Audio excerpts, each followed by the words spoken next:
Embajador, yo quiero empezar a dialogar con usted llevando al tema del derecho internacional humanitario. ¿Qué significa hoy el derecho internacional humanitario desde la perspectiva de esta masacre en Palestina? El derecho internacional humanitario ha sido enterrado totalmente en la Franja de Gaza. Allí no hay derecho internacional humanitario. No hay respeto a ninguna de las normas del derecho internacional humanitario de parte de Israel, con el apoyo incondicional de los Estados Unidos, con todas las potencias occidentales. Se ha violado toda regla del derecho internacional humanitario, de los derechos más básicos de la gente.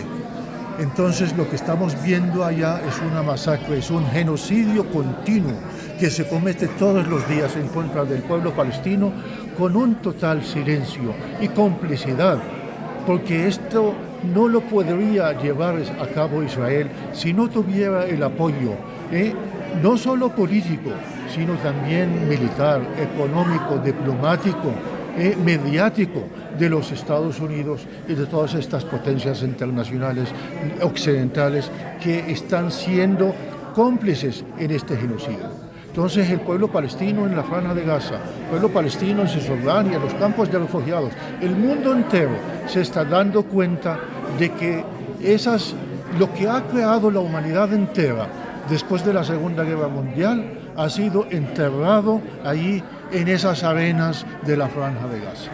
Hablemos de colonización, hablemos de este tema étnico y hablemos de el mundo y Palestina. Hoy, ¿qué significa para las perspectivas de unas nuevas generaciones el conflicto? Mira, Palestina siempre ha sido, digamos, la causa de muchos de los pueblos, sobre todo de las fuerzas progresistas del mundo, que han, llevado la bandera de Palestina en sus luchas también internas. Pero hoy en día también esto se ha extendido porque los pueblos del mundo, incluso en Occidente, donde el control de la narrativa palestina ha sido total, hoy en día hemos podido lograr, romper ese bloqueo acerca de la narrativa palestina, y estamos viendo cómo grandes movimientos, sobre todo estudiantiles, sindicales, han estado activos, han estado involucrándose en esa lucha del pueblo palestino por su liberación, por su independencia. Estamos viendo como nuevas generaciones de jóvenes, estudiantes más que todo, en los Estados Unidos mismos, han estado presionando para que también dentro de la política norteamericana hacia Oriente Medio haya cambio. Por primera vez escuchamos a la candidata del Partido Demócrata hablar de una situación humanitaria, inaceptable en la Franja de Gaza cuando recibe al primer ministro israelí genocida Benjamin Netanyahu. Lo que quiere decir que hay cambio incluso en la opinión pública misma de los Estados Unidos. Entonces, yo creo que estamos ganando esta guerra a largo plazo, pero mientras tanto el pueblo palestino está siendo masacrado en la Franja de Gaza. 2.3 millones de palestinos. La consigna de Israel es acabar con Palestina. Claro, Israel desde que se fundó sobre la base de una limpieza étnica. ¿Cómo puedes tú crear un Estado solo para judíos donde tienes la mayoría absoluta de la población que no es judía, es auténticamente palestina? Entonces tienes que recurrir a lo que es la masacre, el genocidio, y eso fue lo que cometió Israel para poder establecer un Estado netamente judío. Una limpieza étnica que cometió en contra de la población palestina, desplazando a más de 750.000 palestinos hace 76 años. Y Israel ha practicado esta misma política a lo largo de estos 76 años. Con la ocupación de Cisjordania, de la Franja de Gaza, de las alturas del Golán, también hizo lo mismo, presionando al pueblo palestino con todas sus políticas diseñadas para expulsar a la población palestina, apropiarse de sus recursos naturales, de toda la infraestructura, hacerle la vida imposible al palestino para que tenga, si no es a la fuerza, sí, entonces voluntariamente, entre paréntesis, abandonar su tierra y dejársela para aquellos nuevos inmigrantes que llegan de Estados Unidos o de Occidente, que son judíos. Entonces, esta es la política que ha practicado Israel a lo largo de estos años, y entonces es lo que está intentando hacer en la Franja de Gaza. En la Franja de Gaza no es una guerra, digamos, en contra de una organización que es Hamas, sino que es una guerra en contra de toda la población palestina para forzar a los palestinos, y eso lo han dicho los mismos políticos israelíes, que quieren sacar a los palestinos de la Franja de Gaza y mandarlos al Sinaí. Pero el palestino sabe que el momento que abandona su tierra nunca más va a poder regresar a ella.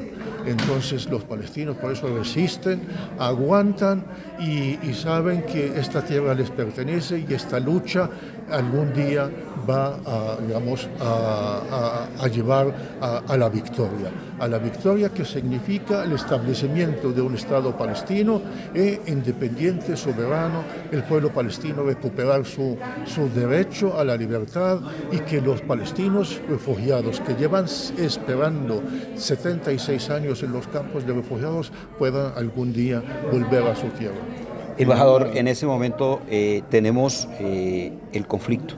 Quiero que me precise, el conflicto nace en octubre del año pasado, este conflicto, y lo otro, ¿qué tanto pesa aquí la relación o la influencia religiosa frente a esto?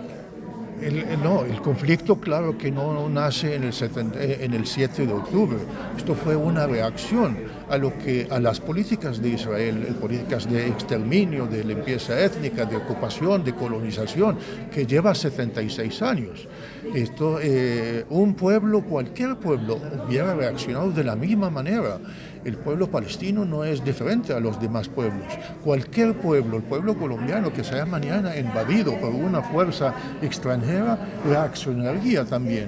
Y todos los pueblos también tienen derecho al uso de la fuerza, incluso a la lucha militar, en contra de cualquier ocupación o colonización o represión de parte de una fuerza extranjera. Entonces esto no nace el 7 de octubre, el 7 de octubre fue una reacción a todas estas políticas genocidas del Estado de Israel. Gracias, señor embajador, y reitero el mensaje de eso. Embajador, noviembre hay una elección en Estados Unidos, hay nuevo presidente. ¿Qué significa esto para las expectativas del pueblo palestino? La verdad es que la política de los Estados Unidos hacia Palestina ha sido una política permanente, siempre aliada con el sionismo. Sabemos que el sionismo es el que maneja las políticas norteamericanas hacia Medio Oriente, y por eso es que la verdad es que no tenemos muchas esperanzas de que haya un cambio radical, que Kamala Harris puede ser, más proclive a mostrar alguna empatía hacia, lo que son las víctimas palestinas, mientras que las políticas de Trump son políticas netamente fascistas, en apoyo a toda la derecha, la ultraderecha que hay en Israel. Pero el pueblo palestino no tiene esperanza de un cambio radical a corto plazo desde Estados Unidos. Nuestra esperanza está en la solidaridad internacional, la solidaridad de los mismos también sindicatos en los Estados Unidos, en Europa Occidental, que también han salido a manifestarse y a boicotear el comercio de armas hacia Israel, etcétera, etcétera. Eso es lo que necesitamos. De eso dependemos, y no de ningún cambio, en la dirección de la administración norteamericana. Y embajador, ¿es Israel hoy un peligro para el mundo? Claro que sí, y eso es lo que vamos a ver ahora, porque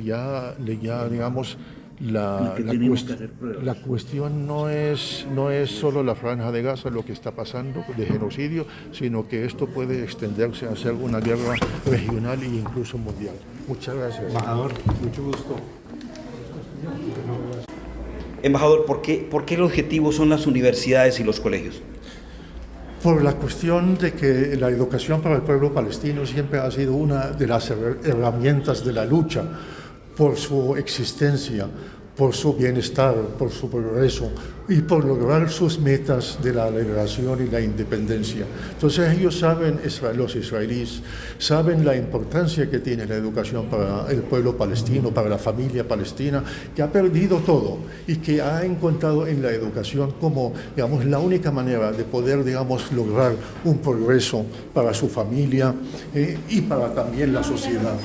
Y entonces ellos, por eso es que quieren que los palestinos no tengan esa posibilidad de poder seguir esa lucha y esa vida normal, ¿no?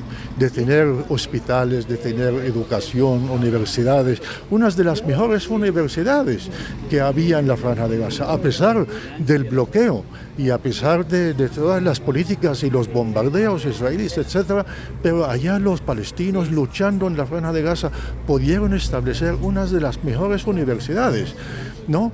Y a pesar de todo ello, entonces Israel va y bombardea y destruye todas las universidades, absolutamente todas. No ha dejado ni una sola, ni un solo edificio, ni una sola biblioteca. Y hemos visto las imágenes de estos soldados disfrutando, burlándose de cómo volaban esos edificios y quemaban esos libros. Entonces, con la educación, el pueblo palestino ha mostrado que es un pueblo capaz de echarse para adelante. Y por eso es que los palestinos hemos estado apoyando, digamos, el desarrollo en varios países del mundo. En el Golfo Pérsico han sido los palestinos que fueron allá los profesionales a construir esos países, esas sociedades. Pero bueno, como siempre decimos, los palestinos vamos a estar resistiendo y vamos a conseguir nuestras metas: liberación, independencia, soberanía, para nosotros y para todos los pueblos del mundo. Gracias para la Radio Sindical de Colombia, embajador. Gracias a ustedes, muy amable. Muchas gracias y mucha solidaridad.